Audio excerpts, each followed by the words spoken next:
the African Revival Center, changing the thinking of the black man through the message of revolution. African Revival Center, I've said it several times that my assignment is to change the thinking of the black man through the message of revolution. Yes. And I believe that the only thing that can change this continent, that can change the destiny of the black man, is the way we think. Yes. If it doesn't change, the white man will never respect you. See, it is already evident in our nations in Africa, the way we think is evident. The wars, the underdevelopment, the disease, people blame it on foreign powers. But even if foreign powers and colonial masters don't want your progress, the way we think further buttresses the point that we don't deserve to advance. We don't deserve to dominate. We don't deserve to be there on top. Tell me one reason why a white man should respect you. Because you are a human being. You know, people say humans are created equal. And because God created all of us, that's a sentimental appeal to respect. But you know why you should respect a white man. Their country is better run. They have all the things that are happening there. They are organized, their thinking is different. All of us go there for holiday, for relocation, for education. We take our naira, convert it to dollars, and we go there to obtain foreign education. Do you know how much we spend to have foreign education? Our thinking must change. The difference between a developed nation and an underdeveloped nation is the thinking of its people. So our thinking needs to change. We don't have respect. Don't deceive yourself. When people say Nigeria is the giant of Africa, you know you are not the giant. You are just giant because you are 200 million, the most populous nation. Who becomes a giant by just being most populous nation? That's laughable. So don't let us deceive ourselves. We are not the giant of Africa. There is no reason why any nation in Africa should respect Nigeria. We are not the giant. In what? We are the giant in what? In proliferating babies, expanding population, and dancing, entertainment, and Nollywood. Okay, tell me, what else? Okay, the richest black man is from Nigeria. Tell me, what else? Nothing. Our thinking needs to change. And why do I say that? As citizens of Nigeria, you need to change your thinking. Integrity to us should be a matter of pride.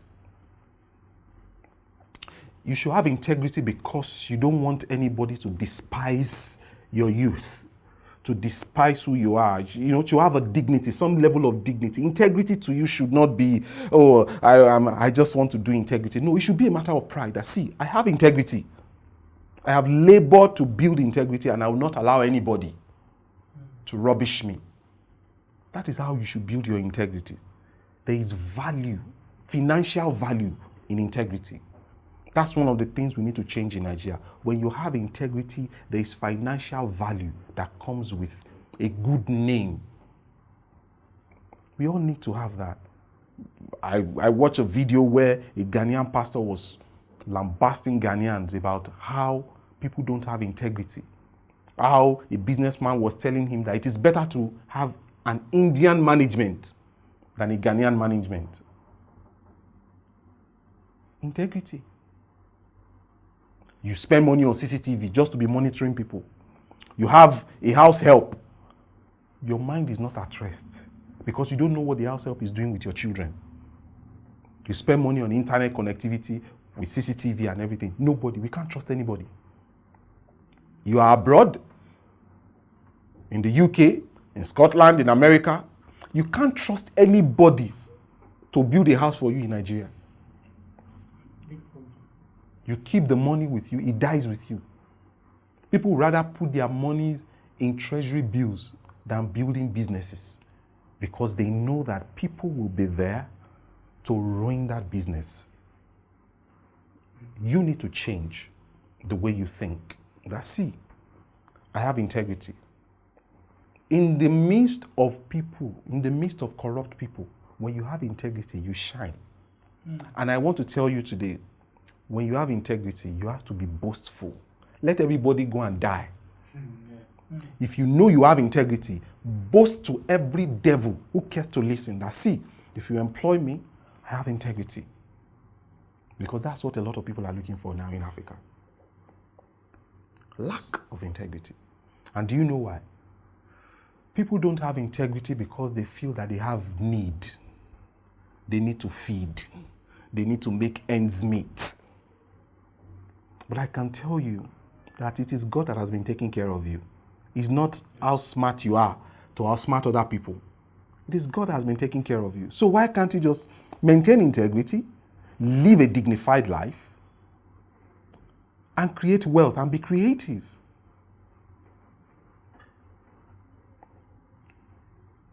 Another shift I would like you to have, apart from integrity, in Africa, let me tell you, politicians are not God.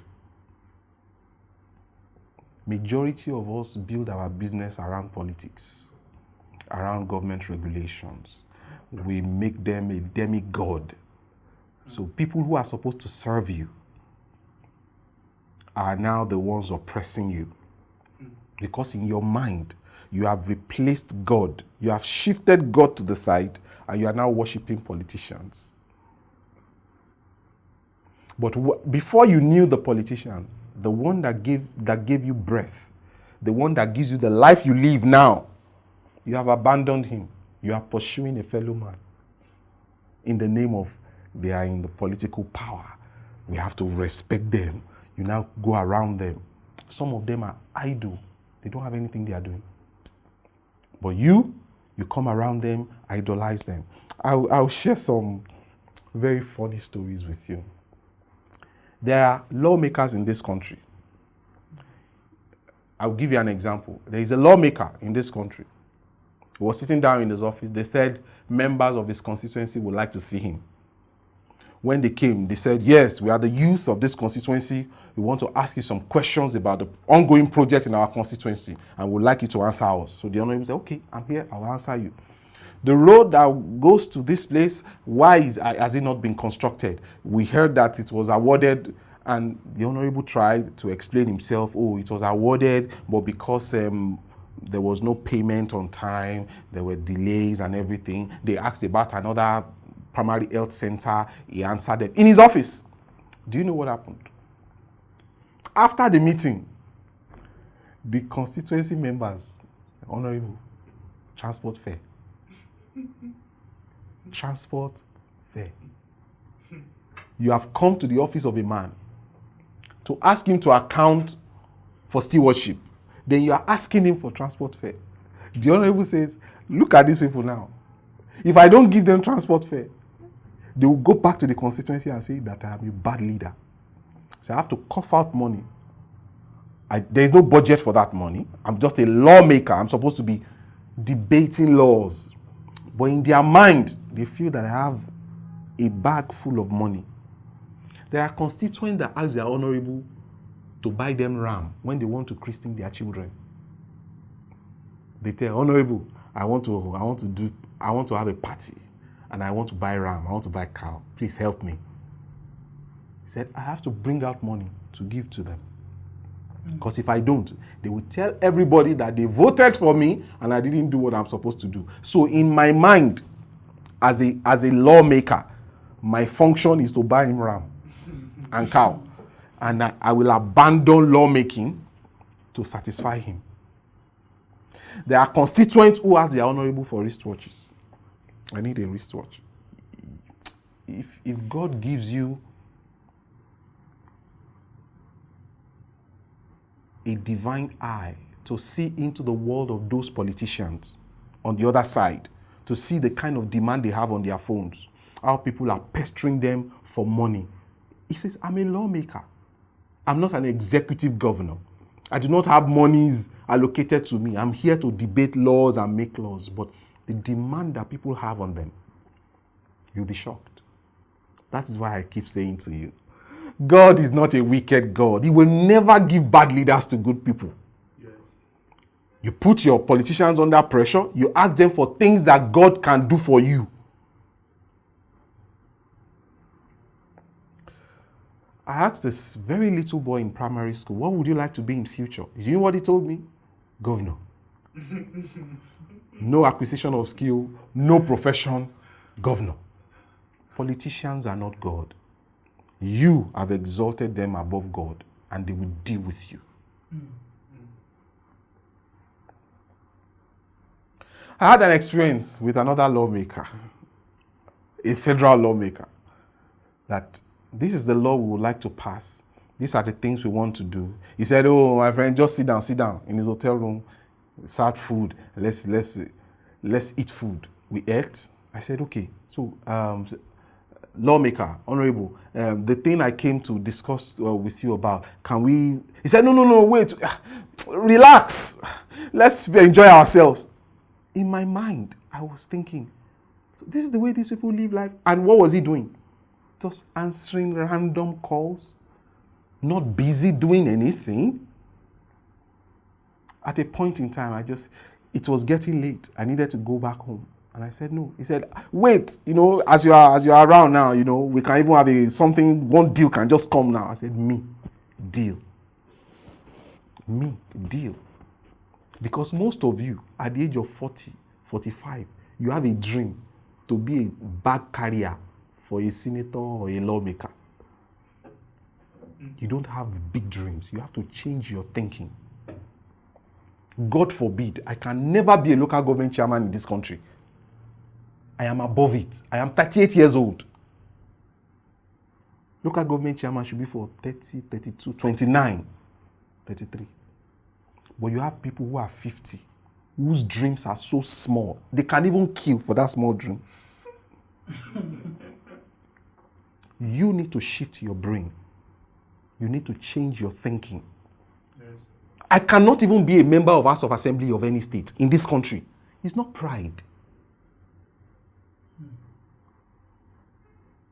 The number of hours and effort I have invested into making Nigeria better, investing in teenagers and youths in different secondary schools, is more than the number of hours most of your politicians have invested in making Nigeria better. I will now be local government chairman. It's not because I have millions in account or I have money, but I am above it. God forbid, I will not be contesting. You now hear me, local government. People will now be ballot boxes. No. Whereas some of you have dreams to be PAs to these same people. That's not your destiny.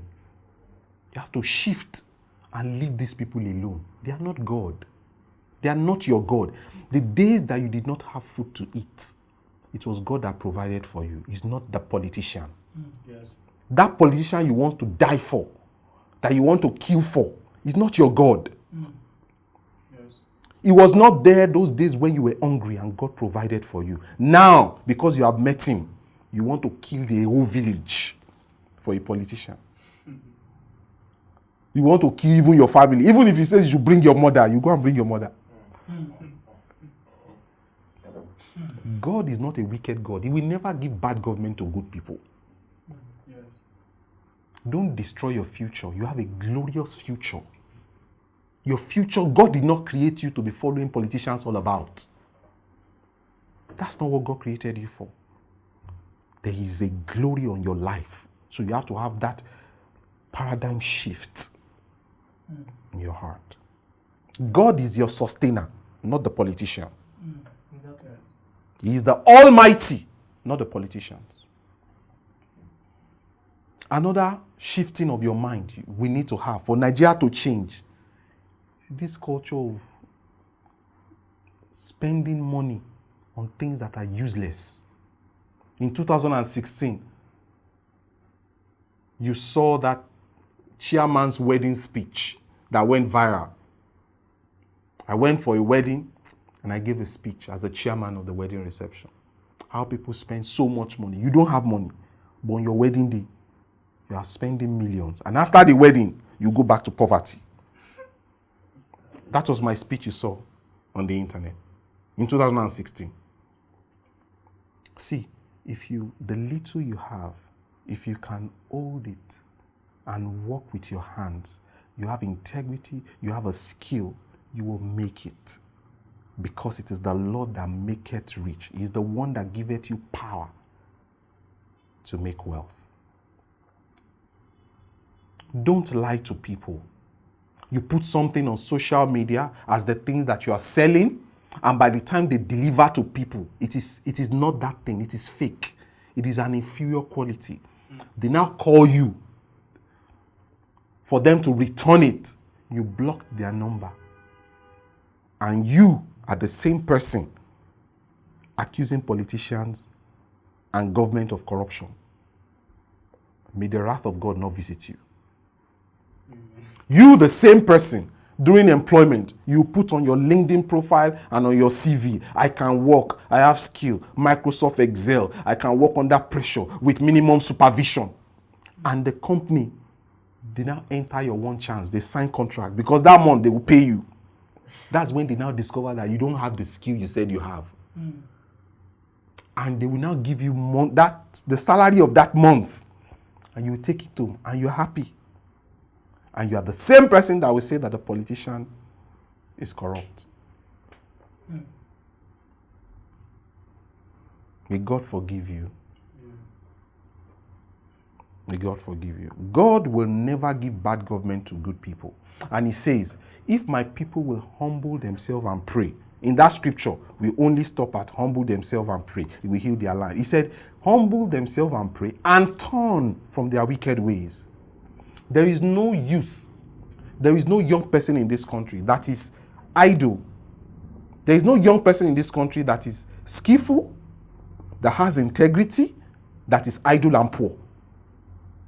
There is no skillful young person that has integrity, that is poor and idle in this country. Show me one.